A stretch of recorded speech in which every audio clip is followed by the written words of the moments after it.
Alhamdulillah, puji syukur kehadirat Allah Subhanahu wa taala. Salawat dan salam kita haturkan kepada baginda besar Nabi Agung, Nabi besar Muhammad sallallahu alaihi wasallam.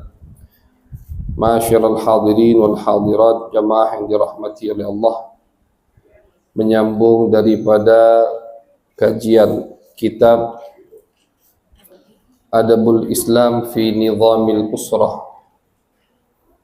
Bagaimana Islam mendidik, bagaimana Islam mengajarkan agar keluarga kita mengikuti daripada ajaran-ajaran Nabi besar Muhammad sallallahu alaihi wasallam, yang mana Buya Sayyid Muhammad pengarang kitab ini akan menyebutkan daripada sebab-sebab yang menjadikan orang itu lambat kawinnya.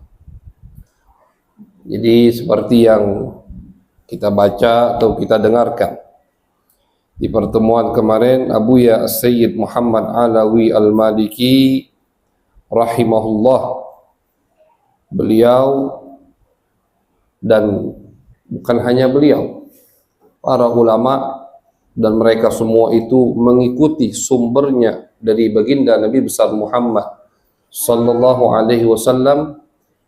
Apa yang mereka anjurkan yaitu adalah bagi orang yang mampu agar cepat-cepat menikah.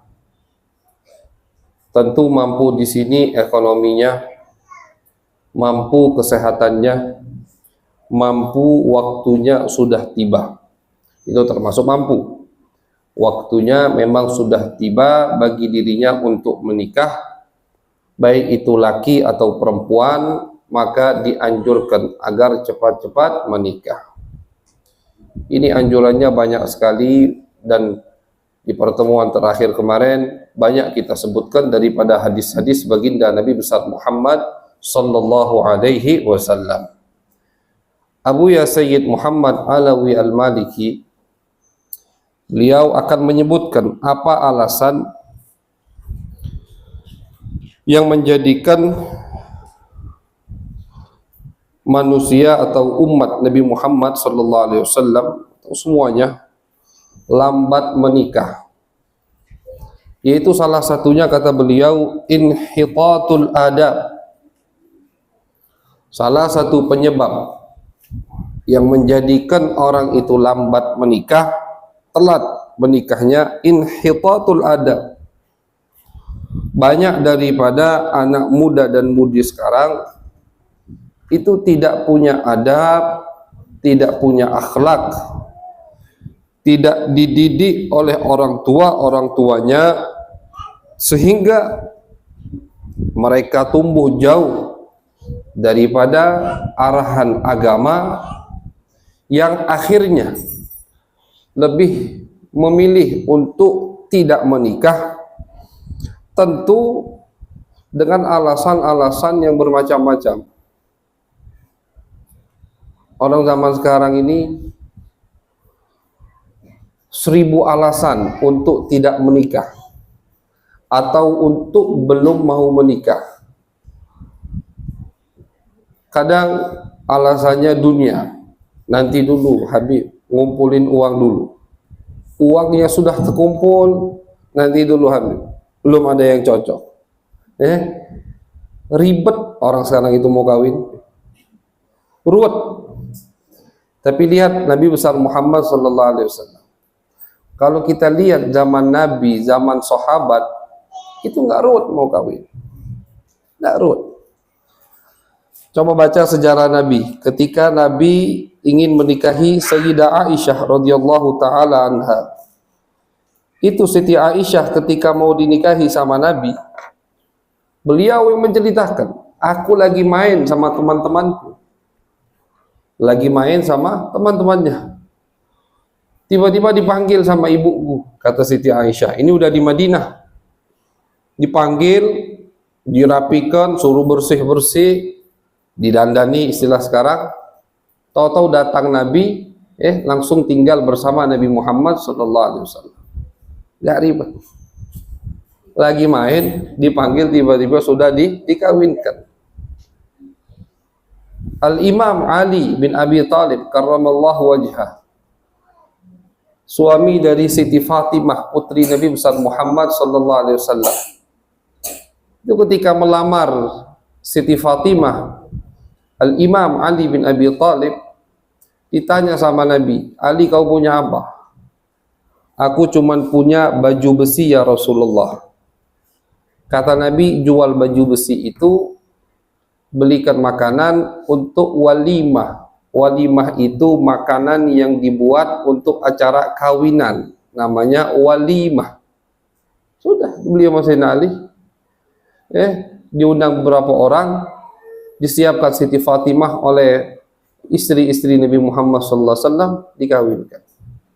Jadi nggak ribet. Kalau orang sekarang mau kawin, waduh ruwet ya. Kadang setengah tahun itu persiapannya setengah tahun, ujung-ujungnya nggak jadi.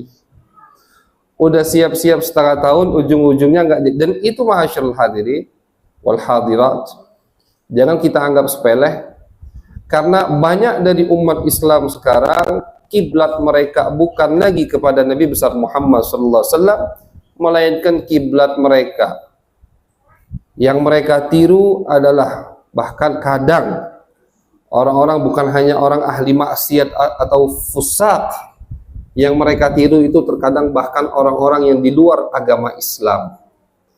Mereka tiru acaranya dalam pernikahan mereka, tapi mereka lupakan, mereka tidak toleh cara sunnah baginda Nabi besar Muhammad sallallahu alaihi wasallam.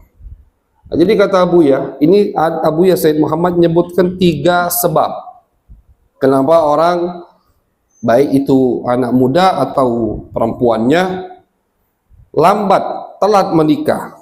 Dan dari 3 sebab ini semuanya dijawab sama Abuya. Solusinya diberikan oleh Abuya. Yang pertama, nggak ada adab, nggak ada akhlak. Arti nggak ada akhlak, nggak ada adab, tidak dididik dengan didikan yang benar.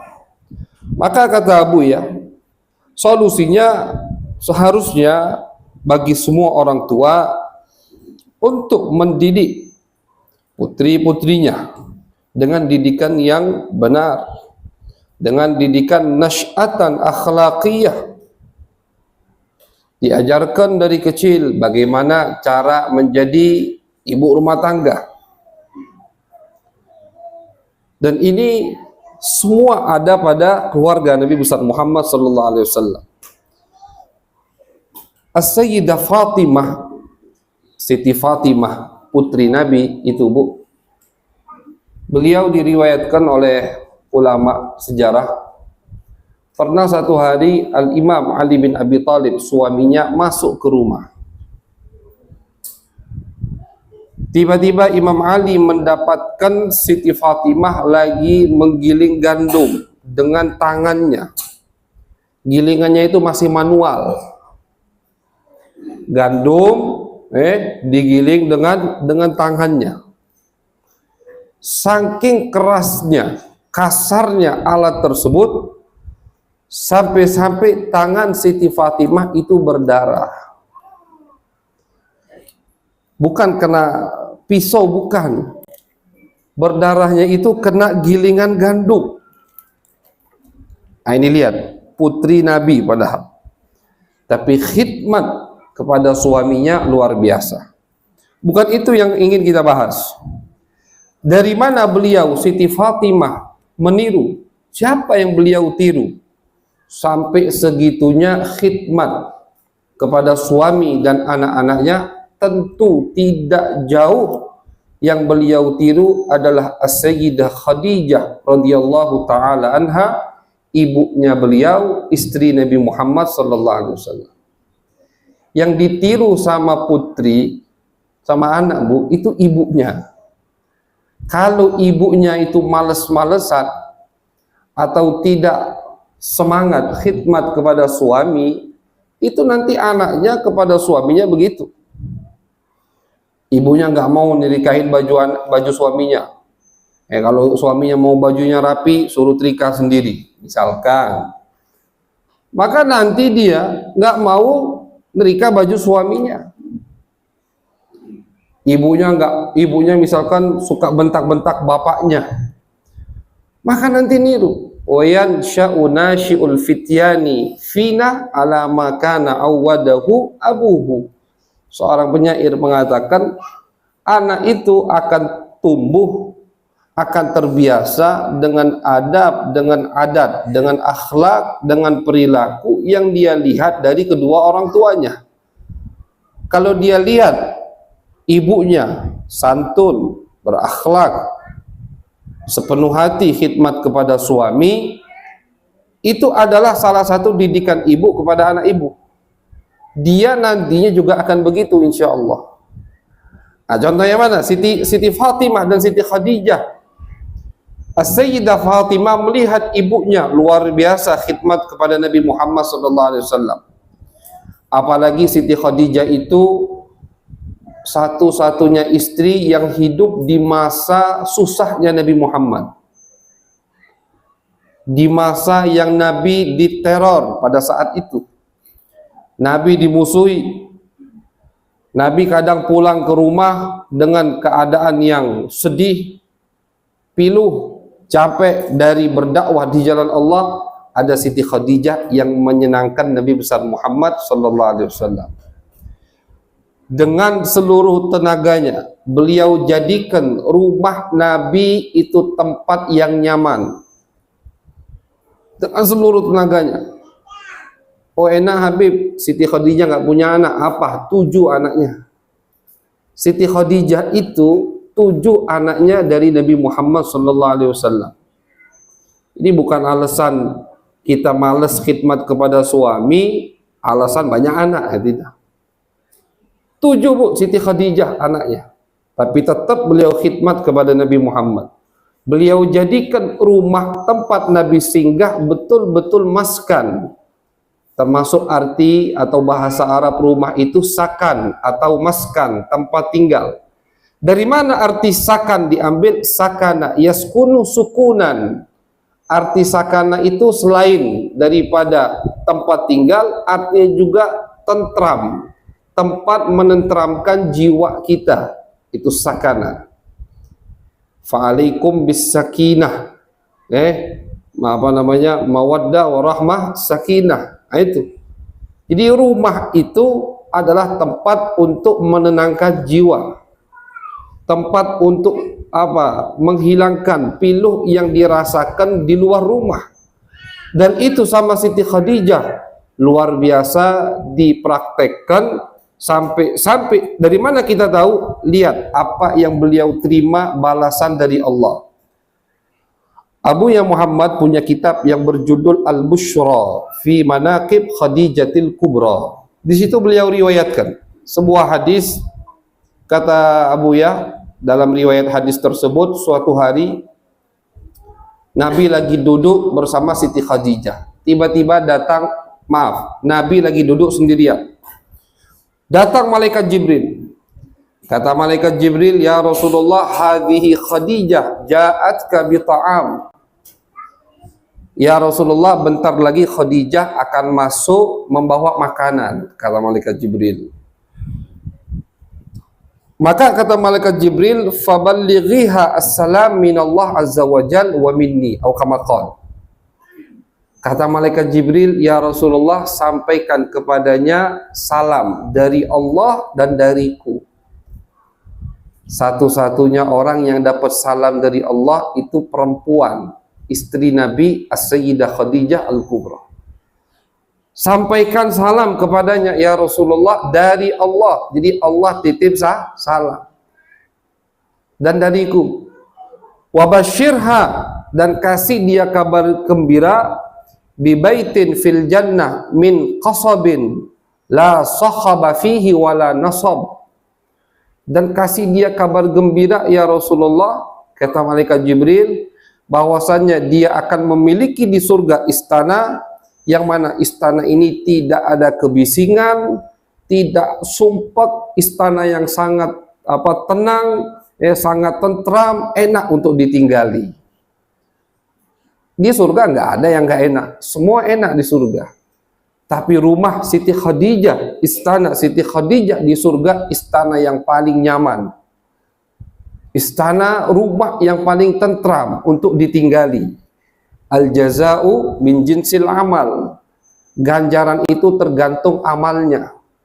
Kata ulama, kenapa malaikat Jibril ngomong, kabarkan kepadanya dia akan mendapatkan rumah yang tidak ada kebisingan, rumah yang enak, yang nyaman. Karena kata ulama, Siti Khadijah selama masa hidupnya di dunia selalu membuat rumah suaminya rumah yang nyaman.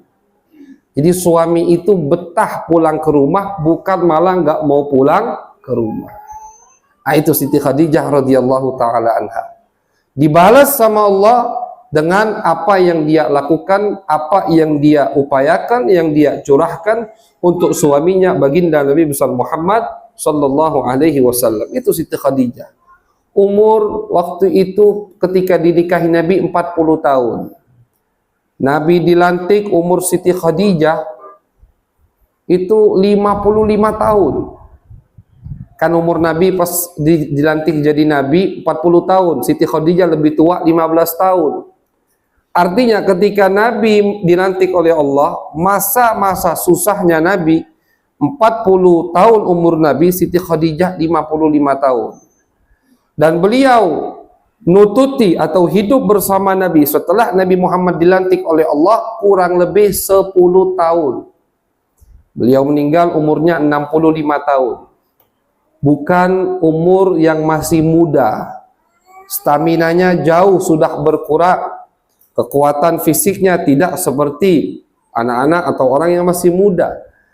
Dari 55 tahun sampai meninggal 65 tahun itu masa-masa sulit yang beliau alami bersama Nabi besar Muhammad sallallahu alaihi wasallam. Anaknya 7, suaminya Nabi, waktu itu Nabi lagi susah, diteror, tidak jarang rumah Nabi dilempari batu. Nabi sering keluar dari rumah, di depan rumahnya banyak kotoran onta. Sengaja diletakkan. Kadang ada pohon-pohon yang berduri, rumahnya dilempari batu, macam-macam cobaan Nabi Muhammad. Tapi di belakang beliau ada perempuan yang kuat, perempuan yang salihah, perempuan yang khidmat kepada suami. Makanya Nabi ketika di Madinah bilang, aku nggak bisa lupa dengan Khadijah. Ketika Siti Aisyah, ini bukan kita khidmat pada suami biar suami udah nggak noleh ke yang lain misalkan. Jangan niatnya begitu. Tapi lihat bagaimana Nabi Muhammad SAW. Kata Nabi, aku nggak bisa lupa Khadijah. Khadijah itu cintanya tidak bisa aku lupakan. Ma'an sawuddaha. Aku nggak bisa lupa cintanya Khadijah. Bagaimana perjuangan Khadijah kepadaku. Dan nggak ada kata Nabi yang bisa memberikan aku anak kecuali Khadijah. Istri Nabi lainnya ada ngasih Nabi anak kecuali budak perempuan Nabi yang bernama Mariyatul Qibtiyah. Nah, jadi Siti Fatimah beliau lihat. Siti Fatimah kan sudah ada. Siti Fatimah itu lahir 5 tahun sebelum Nabi dilantik oleh Allah. Jadi Siti Fatimah lahir umur Nabi 35 tahun. Umur Nabi 35 tahun, Siti Fatimah putri dan anak bungsu Nabi lahir. Umur Nabi 35 tahun. Artinya dari umur Nabi 35 tahun sampai umur Nabi 50 tahun, ketika Siti Khadijah meninggal umur Nabi 50 tahun. Berarti 15 tahun Siti Fatimah melihat bagaimana ibunya khidmat kepada bapaknya Nabi Muhammad SAW. Beliau lihat, beliau perhatikan bagaimana perjuangan Siti Khadijah. Oleh karena itu, ketika beliau punya suami, ketika beliau jadi ibu rumah tangga, beliau luar biasa khidmat kepada suaminya, walaupun beliau itu adalah putri Nabi besar Muhammad sallallahu alaihi wasallam, putri Nabi. Giling gandum pakai tangan kosong, tanpa ada alas, sampai-sampai tangannya berdarah. Dan lihat didikan Nabi Muhammad, karena kita lagi bahas tentang adab, tentang akhlak, tentang tarbiyatul banat, bagaimana kita mendidik putri-putri kita. Lihat didikan Nabi. Ketika Sayyidina Ali ngelihat istrinya, ini Sayyidina Ali lihat, ini istriku, ini bukan perempuan sembarangan. putri Nabi, Sayyidatu Nisa'il Jannah, kata Nabi. Fatimah Sayyidatu Nisa'il Jannah. Fatimah itu pemimpin perempuan yang ada di surga. Kata Nabi, Fatimah, dalam hadis Nabi besar Muhammad SAW, beliau menceritakan, ketika Fatimah keluar atau ingin melewati keramaian orang di padang mahsyar, ada suara yang menyuruhkan kepada semua laki-laki, ghuddu basarkum tamur bintun nabi bisalam. Wahai umat manusia, tundukkan mata kalian yang bukan mahram dengan Siti Fatimah, karena akan lewat putri Nabi Muhammad SAW. Ini di padang mahsyar nanti. Kemuliaan Siti Fatimah radhiyallahu taala anha. Ini bukan sembarangan perempuan. Jadi bukan hanya putri Nabi saja, tapi dia adalah pemimpin perempuan yang kelak di surga sana. Pemimpinnya Fatimah. Bahkan ulama banyak yang mengatakan afdhalun nisa Fatimah, melebihi ibunya Khadijah.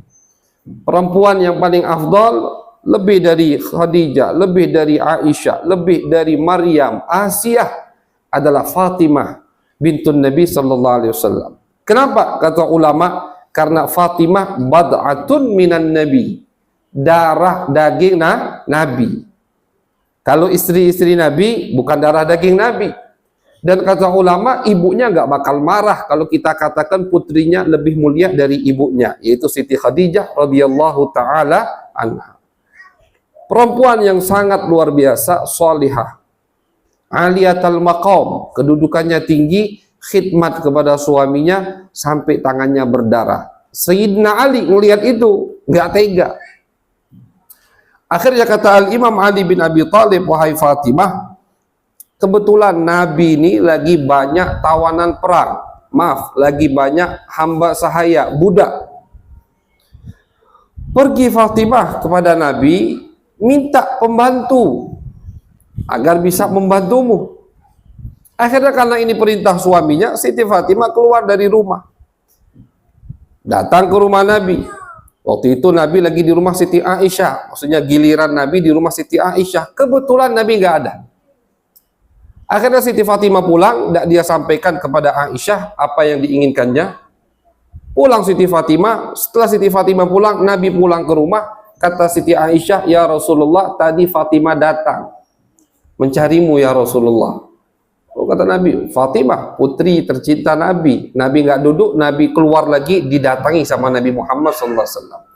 Ada apa Fatimah? Ketika Nabi datangi rumah Siti Fatimah, Siti Fatimah sama Sayyidina Ali bin Abi Thalib sudah rebahan, sudah mau tidur di atas tempat tidur mereka. Disampari sama Nabi, didatangi sama Nabi, Nabi duduk di kaki mereka, jangan bangun, kata Nabi, biar rebahan. Ada apa? Siti Fatimah malu mau ngomong ke ayahnya, malu mau ngomong minta pembantu, tidak bisa jawab. Akhirnya Sayyidina Ali yang jawab, ya Rasulullah, Fatimah tadi ke rumahmu, aku yang nyuruh. Begini cerita Sayyidina Ali, aku melihat dia berdarah ya Rasulullah pas lagi giling gandum, maka aku suruh dia minta budak hamba sahaya satu ya. Nabi banyak waktu itu lagi punya budak hamba sahaya, belasan ada di Baitul Mal. Apa jawab Nabi? Oh, kalau kita sekarang putri kita sampai berdarah, wah, jangankan satu pembantu, kalau orang sekarang dikasih 10 misalkan, kasih macam-macam, suaminya dimarahin misalkan, kau udah bisa ngasih pembantu, macam-macam lah ya. Apa yang dilakukan oleh Nabi Muhammad SAW?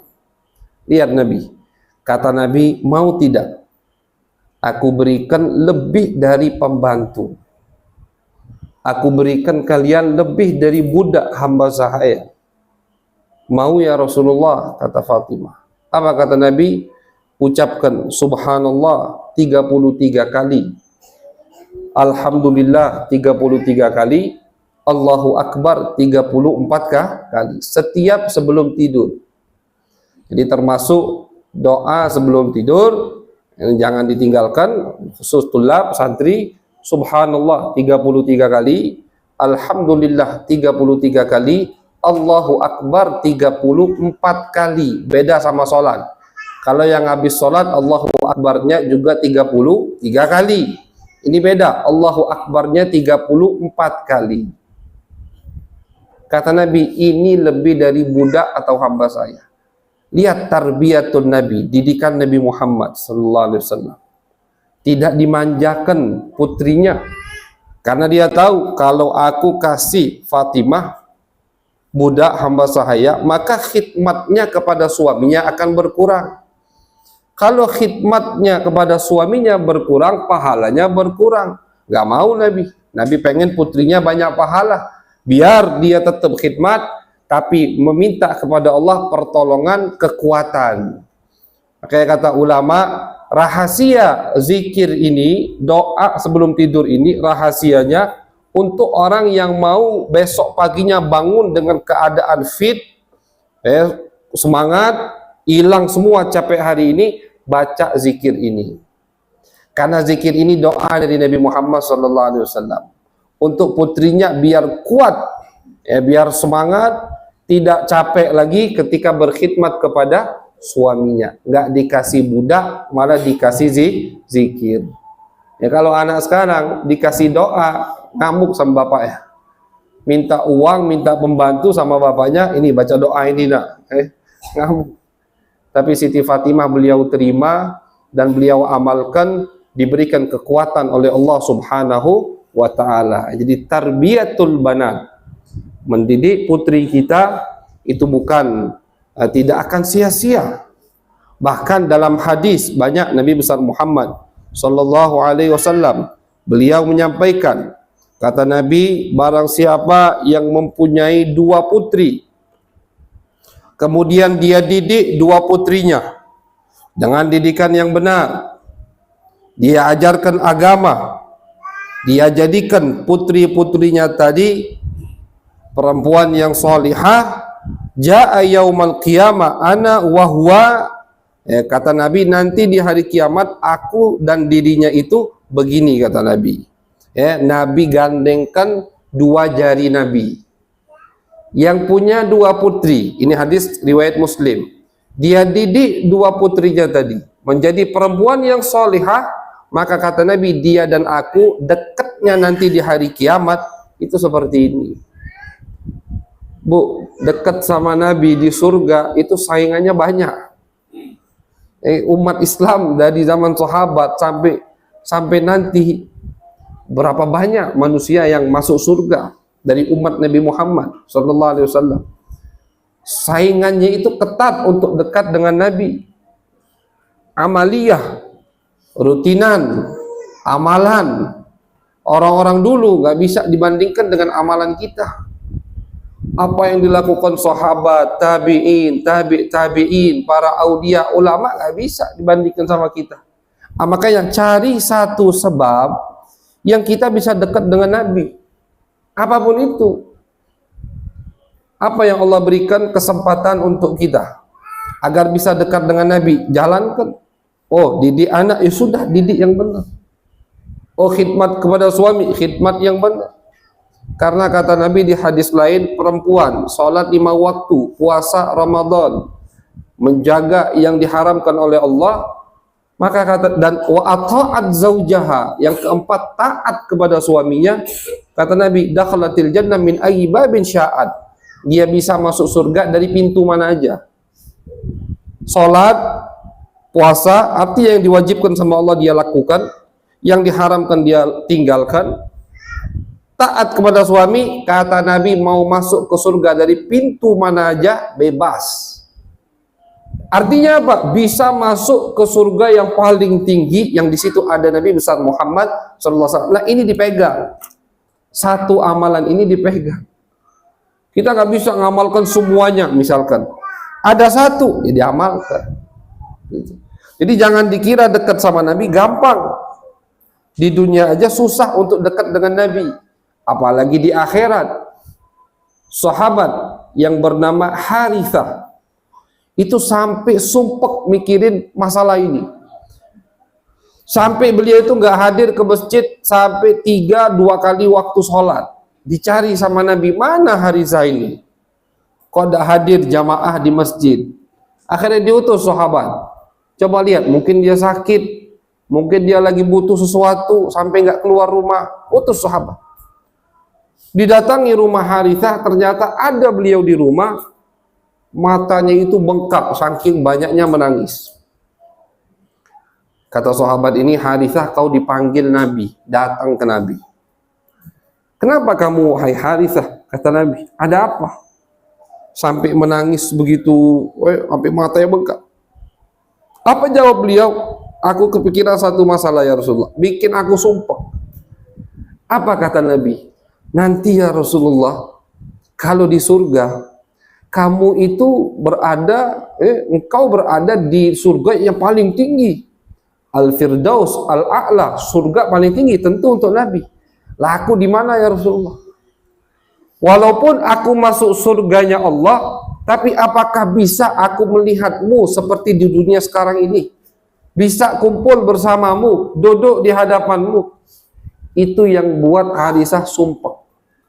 Takut di surga nggak bisa bareng Nabi. Lah kita zaman sekarang ini, terlintas di pikiran kita aja kadang tidak. Untuk bisa dekat dengan Nabi nanti di hari kiamat. Nah, jadi harus ada satu amalan.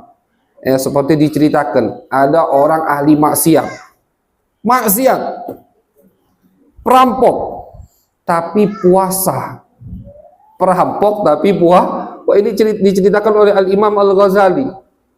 Dia perampok tapi puasa, nggak pernah dia tinggalkan puasa. Ditanya sama anak buahnya, bos, buat apa puasa? Ngerampok kerjaannya. Apa kata dia? Hada habli ilallah, atamassaku bih. Ini kata beliau, kata orang perampok tadi, ini apa? Hubunganku dengan Allah. Paling tidak ada satu jaminan.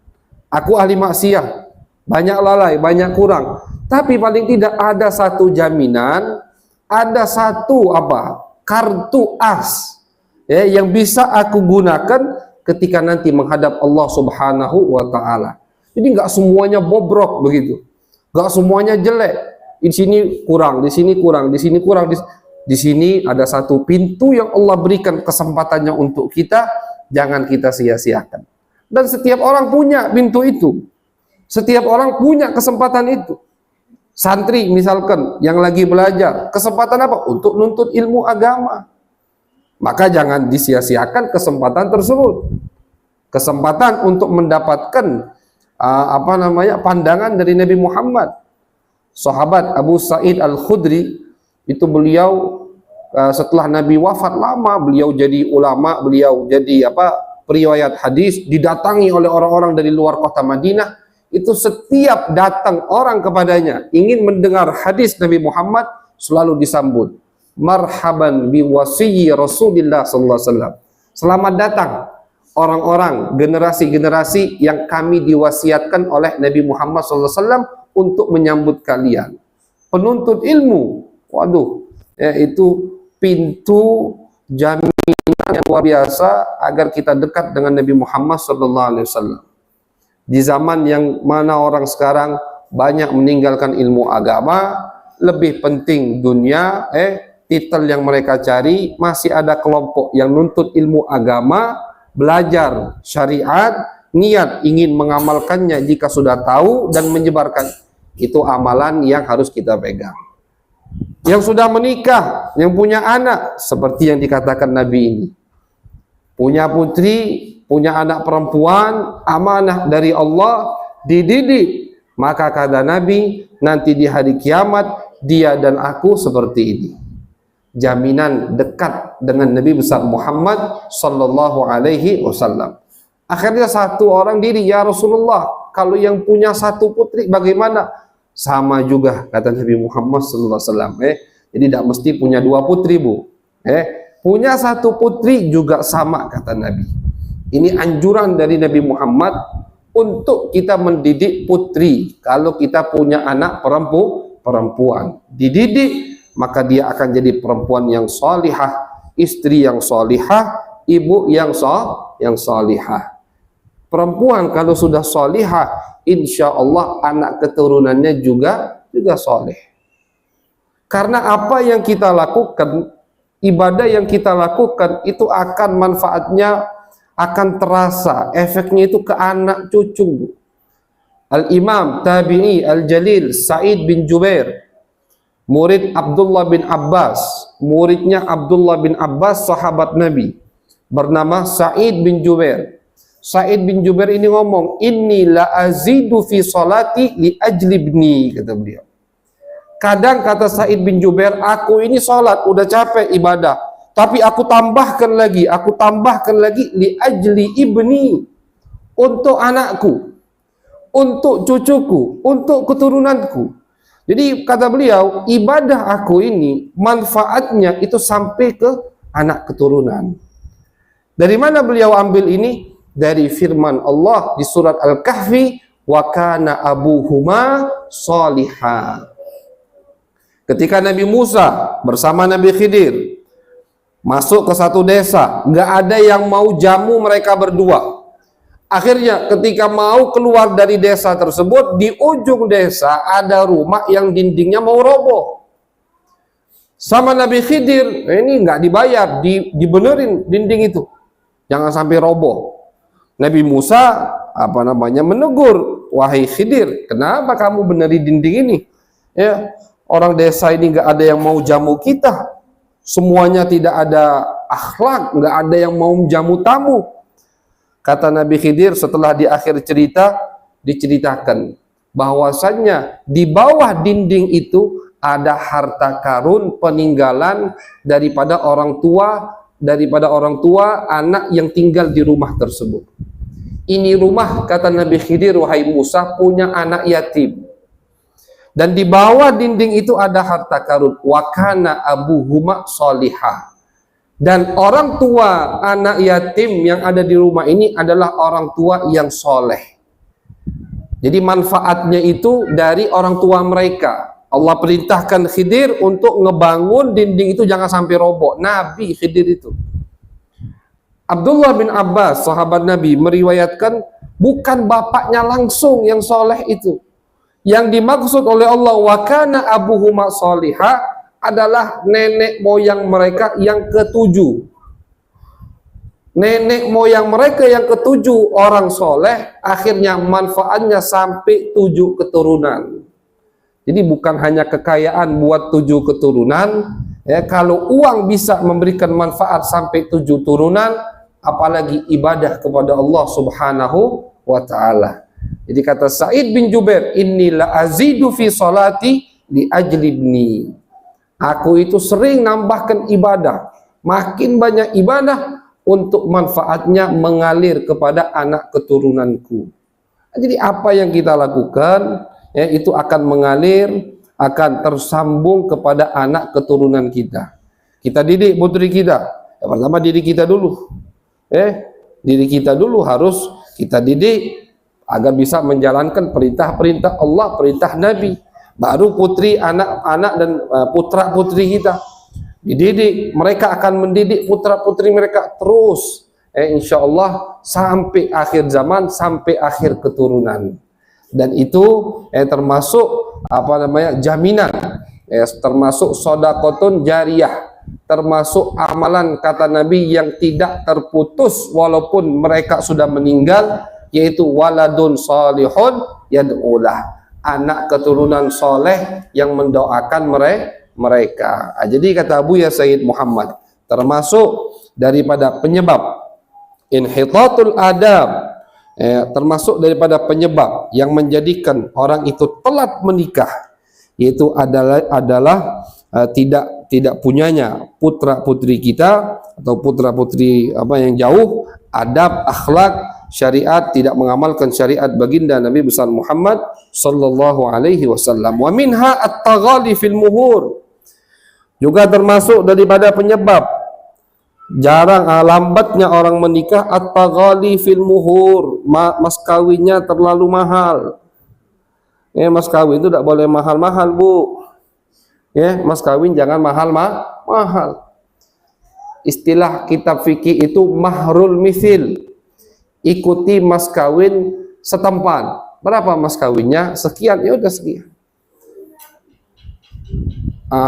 dalam hadis Nabi Muhammad bersabda, aktsarukunna barakatan aqallukunna shadaqan atau kama qala. Dalam hadis Nabi bersabda, wahai perempuan, paling banyaknya berkah, artinya paling banyak yang mendapatkan keberkahan dari Allah adalah perempuan yang mas kawinnya tidak mahal, kata Nabi. Ini Nabi yang ngomong. Kadang orang itu salah mengerti. Ketika mas kawin putrinya tidak mahal, dia anggap ini penghinaan. Mas kawin wajib. Mas kawin itu wajib. Mas kawin itu, Bu, yang dimaksudkan itu yang disebutkan di ijab qabul. Aku nikahkan kamu dengan mas kawin sekian. Nah, itu yang wajib. Itu yang wajib hukumnya. Bahkan jadi utang kalau suami tidak bayar. Utang, hati-hati. Ibu bisa nagih ke suaminya di akhirat kalau dia belum bayar mas kawin. Boleh ngutang? Boleh. Boleh ngutang. Nah, ini termasuk bukti Islam menggampangkan, mempermudah agar bisa banyak orang cepat menikah. Mas kawin pun boleh ngutang. Boleh ngutang, ya, tergantung perempuannya mau nerima atau tidak. Jadi termasuk daripada masalah penyebab yang menjadikan orang itu banyak telat menikah karena mas kawin yang mahal, sehingga banyak anak muda yang mundur telat menikahnya. Kita kembali lagi ke Nabi. Lihat Nabi dan putri-putri Nabi, tidak ada mas kawinnya yang mahal. Sayyidina Ali bin Abi Thalib itu pas mau nikah sama Siti Fatimah, kata Nabi, Ali, kau punya apa? Sayyidina Ali itu miskin, mau ngelamar aja minder. Makanya yang pertama kali ngelamar Siti Fatimah Abu Bakar As-Siddiq. Beliau lamar. Nabi diam, nggak jawab. Kata Abu Bakar, berarti bukan jodohku ini. Keluar Abu Bakar. Habisnya gantian, Sayyidina Umar masuk ngelamar putri Nabi. Mereka lamar, pengen berkah, pengen satu kedudukan yang luar biasa. Nabi diam. Akhirnya mereka berdua datangi Ali. Ali, tadi aku, kata Abu Bakar, sudah ngelamar, Umar juga ngelamar, tapi Nabi diam. Artinya Nabi nggak nerima. Bukan itu yang diinginkan Nabi. Kata Nabi, Ali, coba kau yang lamar. Kata Sayyidina Ali, aku tidak punya apa-apa. Aku tidak punya apa-apa untuk melamar. Jadi ini pesan untuk perempuan, pesan untuk anak muda dan anak mudi kita. Muda-mudi ini pesannya. Yang laki-laki jangan banyak mikirin dunia agar bisa kawin, yang perempuan jangan banyak mahal-mahal mas kawin. Kata Sayyidina Ali, aku tidak punya apa-apa. Kata Abu Bakar Umar, datang aja coba, udah lamar. Datang, kata Sayyidina Ali, malu-malu datang. Nabi senyum ketika melihat Sayyidina Ali. Ada apa wahai Ali? Sebutkan. Aku dipaksa ya Rasulullah. Ya Abu Bakar Umar maksa aku suruh ngelamar Fatimah. Nabi tersenyum. Kata Nabi, kau punya apa wahai Ali? Apa yang kau punya? Harta. Ma indi syai', tidak punya apa-apa aku ya Rasul. Illa dir'un wahid, kecuali satu baju perang yang aku punya. Cuman punya satu baju perang. Kata Nabi, Ali nikah harus ada mas kawin, harus bikin sunnah, bikin makan-makan walimah. Jual baju perangmu wahai Ali. Dijual sama Sayyidina Ali seharga 400 dirham. Tidak banyak 400 dirham itu. Cuma seharga 400 dirham. Baju besinya dijual seharga 400 dirham. Dijadikanlah 400 dirham itu mas kawin dan dijadikan modal untuk bikin acara kecil-kecilan atas nikahnya Sayyidina Ali dengan putri Nabi Muhammad SAW. Kawin selesai. Ini mas kawinnya tidak mahal. Putri Nabi nggak ada yang mahal mas kawinnya. Nabi ketika menikah, istri-istri Nabi tidak ada yang berlebihan. Nabi bayar mas kawinnya, kecuali satu istri Nabi, yang bernama Ummu Habibah Ramlah binti Abi Sufyan. Itu mas kawinnya mahal karena apa? Karena yang memberikan mas kawinnya Raja Habasyah, Raja Ethiopia. Jadi satu istri Nabi 11, Salah satunya bernama Ummu Habibah Ramlah, namanya Ramlah, putrinya Abu Sufyan. Ramlah ini termasuk perempuan muslimah sahabiyah yang hijrah ke Ethiopia, ke Habasyah. Jadi sebelum Nabi hijrah ke Madinah, ada sahabat yang hijrah ke Afrika. Ramlah bersama suaminya. Ketika di sana, sampai tahun berapa Nabi sampai Nabi di Madinah, suaminya Ramlah itu naudzubillah min dzalik terpengaruh dengan agama Kristen, Nasrani, akhirnya murtad. Statusnya otomatis pisah langsung dengan istrinya. Kalau suami istri beda agama, Bu, itu nggak perlu cerai. Kenapa tidak perlu cerai? Cerai itu dari pernikahan yang sah, namanya cerai. Tapi kalau suami istri salah satunya murtad, misalkan, otomatis terpisah, bukan cerai. Nggak perlu cerai. Aku belum diceraikan suamiku, murtad suami, nggak perlu cerai, langsung pisah. Nggak boleh lagi dekat-dekat. Cerai itu dari pernikahan yang sah, baru ada cerai. Tapi kalau nikahnya sudah tidak sah, hubungannya sudah tidak sah, salah satu penyebab yang menjadikan hubungan tidak sah, beda agama, maka nggak perlu cerai, udah otomatis terpisah. Terpisahlah Ummu Habibah dengan suaminya, sampai suaminya mati dalam keadaan murtad. Nah, Ummu Habibah ini akhirnya dinikahi oleh Nabi Muhammad. Statusnya masih di Afrika, masih di Ethiopia, Habasyah. Nabi di Madinah. Siapa yang menjadi walinya? Wali nikah di sana. Apa namanya? Kerabatnya yang ada di Madinah jadi wali nikahnya. Jadi nikah itu nggak mesti, bahkan termasuk bid'ah, termasuk yang salah ketika ijab kabul ada istrinya di situ, ada perempuannya, itu salah, Bu. Yang harus ada ketika ijab kabul itu suami atau yang mewakilinya, wali nikah atau yang mewakilinya, dua saksi. Si perempuan tidak perlu ada di situ, nggak kayak zaman sekarang,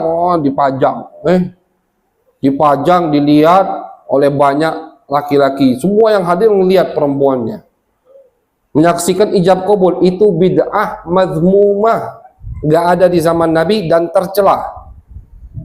Jadi ketika Nabi menikah dengan Ummu Habibah Ramlah binti Abu Sufyan, walinya di Madinah, suaminya di Madinah Nabi, saksinya juga sahabat yang di Madinah. Perempuannya di mana? Masih di Afrika perempuannya.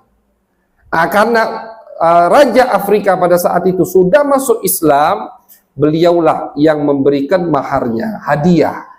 Itu mahar paling termahal untuk istri-istri Nabi. Pernah kita hitung kemarin sama santri-santri yang di Palembang, itu mahar mas kawin yang diterima oleh Ummu Habibah Ramlah binti Abi Sufyan dari Raja Habasyah, hadiah untuk Nabi, melebihi, kalau uangnya sekarang ini lebih dari 1 miliar kalau diuangkan sekarang. Wajar yang ngasih mas kawinnya raja. Jadi itu mas kawin termahal, bukan untuk ditiru, Bu. Enak nih nirunya ini, yang masih gadis nih, wah enak nih nirunya. Ummu Habibah. Jangan 1 ditiru, 10 dilupakan, ya kan? Lihat 10 yang lain. Jadi kenapa mas kawinnya mahal? Karena yang memberikan maharnya raja, maka lebih dari 1 miliar mas kawin untuk Habibah. Tapi sisa yang lain dari istri Nabi dan putri-putri Nabi Muhammad SAW itu tidak ada yang mas kawinnya mahal. Jadi kata Abuya Sayyid Muhammad Alawi Al-Maliki, bahwasanya termasuk penyebab daripada lambatnya anak-anak muda dan mudi kita menikah adalah mas kawin yang begitu mahal. Kadang putrinya nggak nuntut mas kawin yang mahal, bapaknya yang pengen. Bapaknya yang pengen ngasilkan uang, banyak itu. Kadang sampai putrinya umur 30-35 tahun belum menikah, bapaknya yang nahan. Itu tidak boleh. Bahkan dalam hukum Islam, boleh si putri datang ke hakim melapor. Hakim, aku pengen kawin tapi bapakku tidak mengizinkan terus. Alasannya tidak masuk akal. Yang melamar laki-laki yang soleh, kufu, setara denganku, diterima di dalam agama, tapi nggak diterima terus, aku boleh, berhak. berhak perempuan ngelapor ke hakim atau yang mewakilinya kalau walinya tidak mau terus menikahkannya dengan laki-laki yang baik agamanya, seperti yang disebutkan dalam hadis-hadis Nabi besar Muhammad sallallahu alaihi wasallam. Kemudian yang terakhir, yang ketiga, daripada penyebab banyaknya ketelatan pernikahan perempuan muda-mudi umat Islam adalah taklifuz zaujat al-azwaja mimma talib, banyak tuntutan dari istri kepada suami. Jadi istri itu jangan banyak menuntut kepada suami. Istri yang banyak menuntut kepada suami tentu bukan istri yang salihah. Seperti istri-istri Nabi Muhammad SAW, mereka nggak nuntut macam-macam dari Nabi. Pertama suami mereka Nabi, kemudian mereka tahu. Kita kalau sudah suami paham, makanya cari suami itu yang paham agama. Itu yang penting. Idza ja'akum man tardawna dinahu faqbaluh. Kata Nabi, kalau datang kepada kalian wahai perempuan yang mau menikah atau wali nikahnya, bapak ibunya, yang kalian lihat bagus agamanya, maka terima, kata Nabi. Terima. Agamanya bagaimana? Ngelamar laki-laki, lihat keluarganya keluarga yang baik, anaknya bukan yang suka maksiat, mabuk atau narkoba, sholatnya bagaimana? Bagus, sudah terima, kata Nabi. Wa illam taf'alu, kalau kalian nggak lakukan itu, takun fitnatun fil ardi, itu akan jadi musibah, akan jadi malapetaka di muka bumi ini, kata Nabi. Kalau perempuan atau orang tuanya banyak menolak laki-laki, padahal menurut pandangan syariat ini laki-laki sudah sempurna agamanya, tapi ditolak, udah, itu kata Nabi akan jadi fitnah, malapetaka, kerusakan di muka bumi ini. Terima. Suami yang paham agama atau suami yang belajar agama, tahu hukum syariat, maka istri nggak perlu nuntut lagi. Insya Allah, apalagi suami yang punya guru, maksudnya suami yang berguru, insya Allah dia akan melakukan hak-hak yang wajib bagi dirinya terhadap istrinya. Jadi kenapa kadang istri banyak nuntut? Salah pilih suami. Makanya dari awal jangan salah pilih suami untuk yang belum menikah ini. Untuk yang sudah menikah ya sudah. Harus bersabar, kan begitu. Untuk yang belum menikah, maka jangan salah pilih suami agar syariat bisa kita terapkan di dalam rumah tangga kita. Mudah-mudahan kita diberikan taufik hidayah oleh Allah Subhanahu wa taala. Yang sudah punya suami, mudah-mudahan suaminya jadi suami yang soleh, jadi suami yang bertanggung jawab, suami yang mencintai keluarganya. Yang belum punya suami,